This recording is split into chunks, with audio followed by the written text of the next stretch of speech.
warahmatullahi wabarakatuh. Perkenalkan, nama saya Ainur Rohmah, NIM 2011010020. Di sini saya akan membahas tentang landasan filosofis. Landasan itu sering kita maknai sebagai dasar, tumpuan, atau alas. Karena itu, landasan merupakan titik tolak, tempat bertumpu, atau dasar pijakan. Sedangkan filosofis adalah kata yang menunjukkan sifat seseorang, bahwa seseorang tersebut memiliki sifat pemikiran yang filsafat. Lalu, apa yang dimaksud dengan landasan filosofis?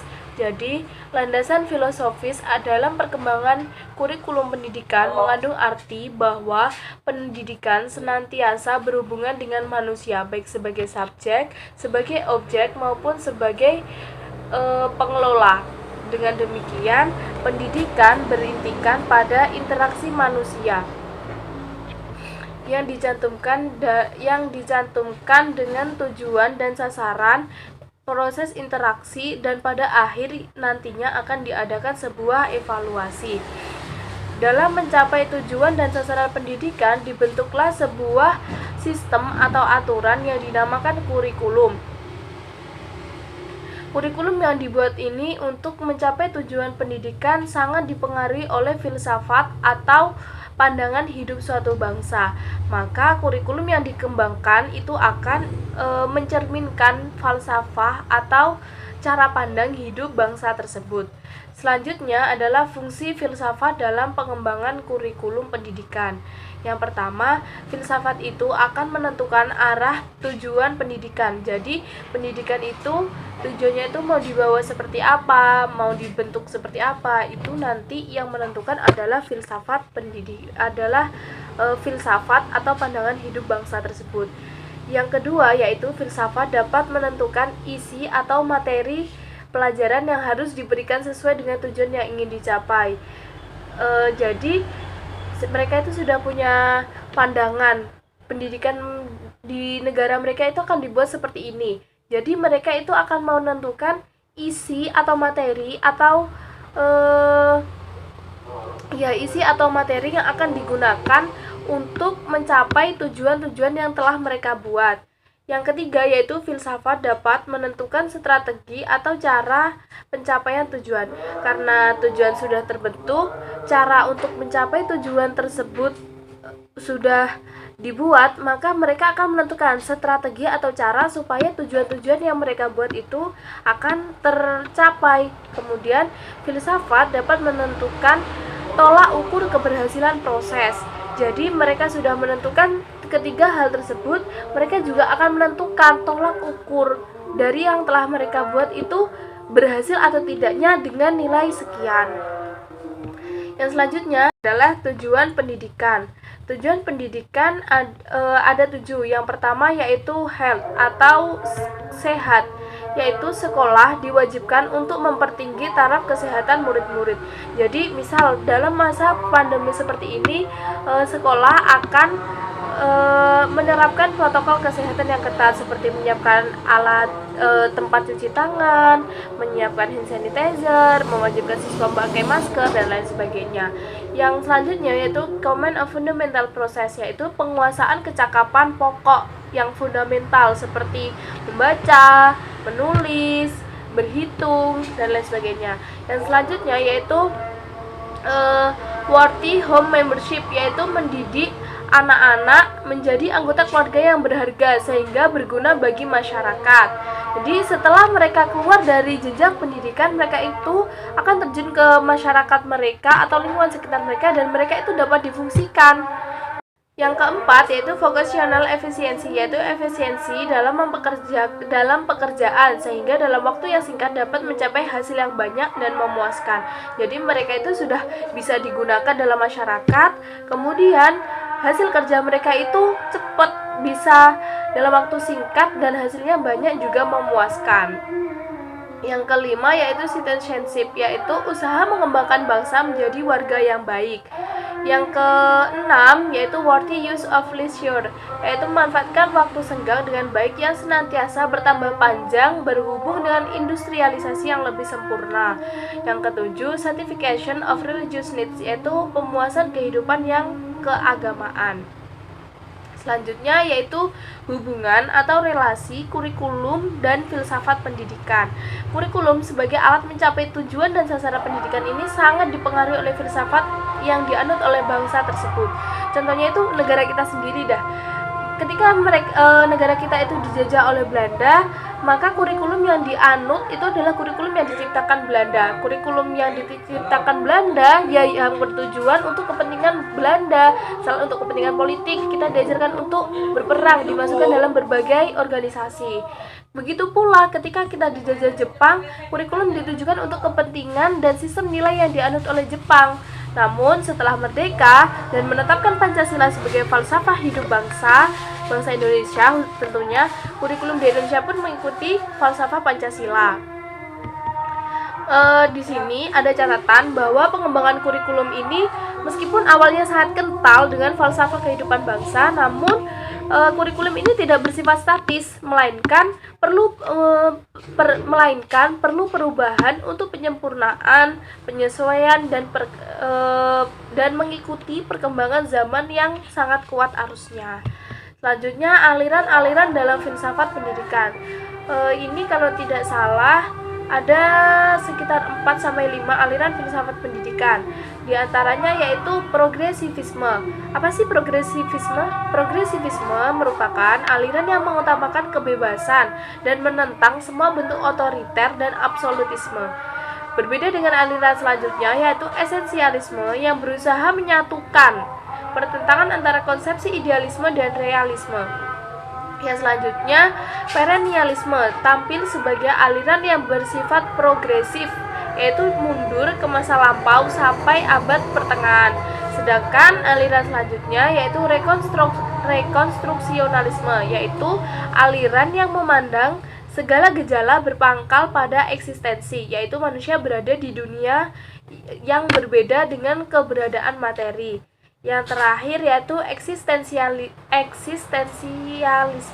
adalah aliran yang memfokuskan pada pengalaman individu. Masing-masing aliran ini tentunya memiliki kekurangan dan kelebihannya masing-masing. Namun beberapa negara dan khususnya di Indonesia tampaknya mulai terjadi pergeseran landasan dalam pengembangan kurikulum, yaitu dengan lebih menitik beratkan pada filsafat rekonstruktivisme atau aliran rekonstruktivisme. Sekian dari saya, selanjutnya akan dilanjutkan oleh anggota kelompok kami. Sekian, terima kasih. Perkenalkan, nama saya Isnaini Muhayumi, NIM 2021-010-712. Di sini, saya akan menjelaskan tentang landasan psikologis. Peserta didik adalah individu yang sedang berada dalam proses perkembangan dan perlu disesuaikan dengan pola-pola perkembangan anak serta karakteristik perilaku individu pada tahap-tahap perkembangan. Ada 2 bidang psikologi yang mendasari pengembangan kurikulum, yaitu psikologi perkembangan dan psikologi belajar. Yang pertama, psikologi perkembangan. Ada 3 teori pendekatan tentang pengembangan individu, yaitu pendekatan pentahapan. Perkembangan individu berjalan melalui tahap-tahap perkembangan. Yang kedua, pendekatan diferensial, melihat bahwa individu memiliki persamaan dan perbedaan. Pendekatan ipsatif berusaha melihat karakteristik individu. Ada 4 perkembangan kognitif anak menurut Piaget. Yang pertama, tahap sensori motor pada usia 0-2 tahun. Yang kedua, tahap pro-operasional pada usia 2-4 tahun. Yang ketiga, tahap konkret operasional pada usia 7-11 tahun. Dan yang terakhir, tahap formal operasional pada usia 11-15 tahun. Untuk yang kedua, yaitu psikologi belajar, merupakan studi tentang bagaimana individu belajar. Secara sederhana dapat diartikan sebagai perubahan tingkah laku yang terjadi melalui pengalaman. Menurut Maurice L. Bigge dan Maurice P. Hahn, ada 3 keluarga atau rumpun teori belajar, yaitu teori disiplin mental. Anak telah memiliki potensi-potensi tertentu. Belajar merupakan upaya untuk mengembangkan potensi tersebut. Untuk yang kedua yaitu behaviorisme. Perkembangan anak ditentukan oleh faktor yang berasal dari lingkungan, menyangkut hal-hal nyata yang dapat dilihat atau diamati. Yang ketiga, kognitif, proses pengembangan pemahaman baru atau mengubah pemahaman lama. Sekian dan terima kasih. Perkenalkan, nama saya Muhammad Faris Al-Hakim, NIM 20110107018. Di sini saya akan membahas materi yang ketiga, yaitu landasan sosiologis. A. Sepintas tentang landasan sosiologis pengembangan kurikulum. Menurut Musgrave, sebagaimana dikutip Rahmat Hidayat, sosiologi berkembang sekitar awal 1970. Diawali dengan para sejarawan yang menulis tentang kurikulum dan mereka menggunakan konsep-konsep sosiologis. Munculnya sosiologi kurikulum juga dikarenakan perkembangan dalam sistem pendidikan di berbagai negara yang menempatkan kurikulum sebagai posisi penting di seluruh sekolah. Kurikulum secara umum dijelaskan sebagai rancangan yang memuat seperangkat mata pelajaran dan materinya yang akan dipelajari atau akan diajarkan oleh guru kepada siswa. Sementara sosiologi adalah studi tentang kehidupan masyarakat atau sosial budaya. Dapat ditarik kesimpulan bahwa landasan sosiologis pengembangan kurikulum adalah fondasi pengembangan rancangan pembelajaran yang melihat dari sisi sosial masyarakat. B. Pentingnya landasan sosiologis. Setiap individu punya latar belakang yang berbeda-beda dan mereka punya motivasi yang berbeda-beda juga untuk bersekolah. Tapi di balik perbedaan yang kompleks tersebut, ada hal yang harus sangat diperhatikan oleh sekolah, yaitu kebiasaan, tradisi, adat istiadat, ide-ide, kepercayaan, nilai-nilai yang tumbuh di lingkungan peserta didik. Sehingga penting yang pada nantinya peserta didik besar dalam sifat kebaikan dan kebenaran yang berkembang di masyarakat. Sekaligus akan tampil menjadi individu yang ahli dalam bidang sosial bagi lingkungannya. Dalam mengembangkan kurikulum pendidikan harus mencerminkan keinginan, cita-cita tertentu, dan kebutuhan masyarakat. Faktor kebudayaan juga merupakan bagian yang penting dalam pengembangan kurikulum dengan adanya pertimbangan seperti yang pertama, individu lahir tidak berbudaya baik dalam hal kebiasaan, cita-cita, sikap, pengetahuan, keterampilan, dan sebagainya. 2. Kurikulum pada dasarnya harus mengakomodasi aspek-aspek sosial dan budaya. Yang ketiga, seluruh nilai yang disepakati oleh masyarakat yang kemudian disebut kebudayaan merupakan konsep yang memiliki kompleksitas tinggi. Adanya kebudayaan karena hasil dari pemikiran keras dari pengalaman-pengalaman orang terdahulu, dan kebudayaan adalah hasil dari cipta rasa dan niat pada manusia. Dalam penyusunan kurikulum, Omar Hamalik percaya bahwa dengan landasan sosiologis peserta didik akan menjadi 1. Subsistem kepercayaan atau keyakinan hidup. Setiap masyarakat mempunyai kepercayaan atau keyakinan tentang bentuk manusia yang mereka cita-citakan. Cita-cita tersebut terjawantahkan dalam kepercayaan agama atau falsafah hidup masyarakat. Bangsa kita memiliki keyakinan bahwa manusia yang diharapkan atau dicita-citakan oleh masyarakat adalah manusia pembangun yang berpancasila. Yang kedua, subsistem nilai. Nilai adalah ukuran umum yang dipandang baik oleh masyarakat dan menjadi pedoman dari tingkah laku manusia tentang cara hidup sebaik-baiknya. Yang ketiga, subsistem kemasyarakatan. Pendidikan berfungsi untuk memenuhi kebutuhan masyarakat. Oleh karena itu, kurikulum harus berdasarkan kebutuhan masyarakat dan diarahkan untuk memenuhi kebutuhan tersebut. Kurikulum yang demikian adalah kurikulum yang relevan dalam masyarakat. Di balik itu, masyarakat merupakan lingkungan pendidikan, dalam artian suatu lingkungan yang memengaruhi sekolah dan sebaliknya, sekolah memengaruhi kehidupan masyarakat. Apabila kebutuhan masyarakat dianalisis, hal ini akan sangat membantu para penyusun kurikulum dalam merumuskan masalah masyarakat atau social problems. yang terkait dalam pemilihan dan penyusunan bahan-bahan dan pengalaman-pengalaman kurikuler.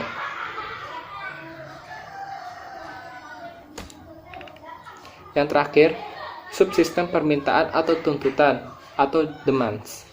Kebutuhan masyarakat mendorong munculnya permintaan yang perlu dipenuhi. Sebagai contoh, andaikan masyarakat membutuhkan atau menuntut adanya perumahan, penyelesaian kenakalan remaja, keterampilan, pengupahan, dan perburuhan, pendidikan, kesehatan, dan sebagainya. Berdasarkan permintaan-permintaan tersebut, maka perencana kurikulum dapat memilih bahan-bahan dan pengalaman kurikulum yang relevan. Sekian dari saya. Baik, di sini saya akan melanjutkan materi yang selanjutnya, yaitu landasan organisatoris. Apa sih landasan organisatoris itu? Landasan organisatoris yaitu kumpulan pengalaman belajar yang harus dipelajari oleh siswa untuk menumbuhkan dan mengembangkan potensi dirinya, serta yang dibutuhkan untuk bisa hidup berkembang dan berkontribusi dalam masyarakat. Juga sebagai suatu gagasan asumsi atau prinsip yang berkenaan dengan organisasi serta bahan pelajaran yang disajikan atau ringkasan singkatnya ialah landasan organisatoris mengenai bentuk penyajian bahan pelajaran yakni organisasi kurikulum. Untuk yang kedua yaitu hal-hal yang perlu diperhatikan dalam kaitannya dengan organisatoris. Yang pertama, tujuan dalam pembelajaran. Apakah mengajarkan keterampilan untuk masa sekarang atau mengajarkan keterampilan untuk masa depan? Apakah untuk memecahkan masalah, untuk mengembangkan nilai-nilai, untuk mengembangkan ciri ilmiah, atau untuk menumpuk jiwa warga negara yang baik? Yang kedua, sasaran bahan pembelajaran. Siapakah peserta didiknya? Apakah latar belakang pendidikannya dan pengalamannya, sampai manakah tingkat pendidikannya, bagaimana profil kepribadian dan motivasinya? Pengorganisasian bahan, bagaimana pelajaran terorganisir, apakah berdasarkan topik, konsep kronologi, atau yang lainnya. Ada 3 teori kurikulum berdasarkan organisatoris. Yang pertama, spread subject kurikulum, yaitu segala bahan pelajaran yang disajikan dalam subjek atau mata pelajaran yang terpisah-pisah, yang satu dari yang lainnya.